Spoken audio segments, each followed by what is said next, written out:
If you've made my rye brown butter chocolate chip cookies before and they did not come out looking like this, I'm gonna show you exactly what I do to achieve this result.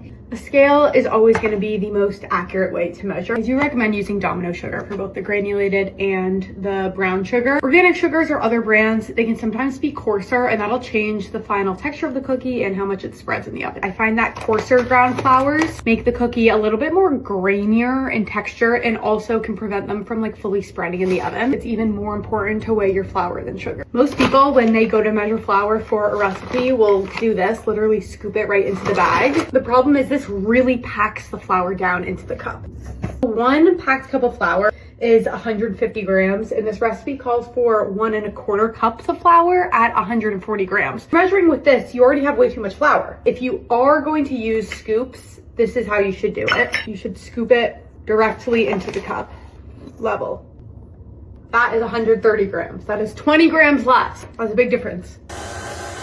Now for the chocolate. I highly recommend you chop your own chocolate. You get all different sizes of little shards and some of them are big and end up as nice pools and it just takes the cookies to the next level.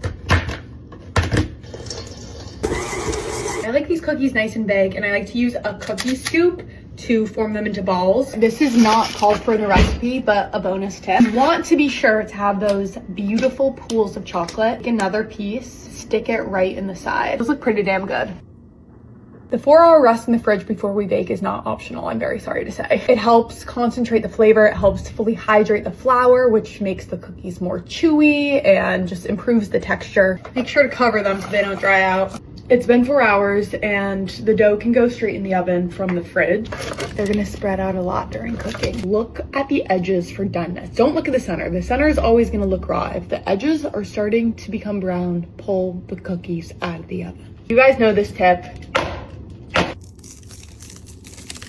I like to actually pull them off the baking sheet, stop the cooking, cool them for 10 minutes. They'll still be warm, but they won't be falling apart. The size of my hand.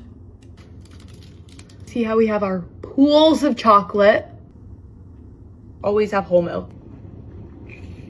Yeah, I mean, to me, that's just perfect.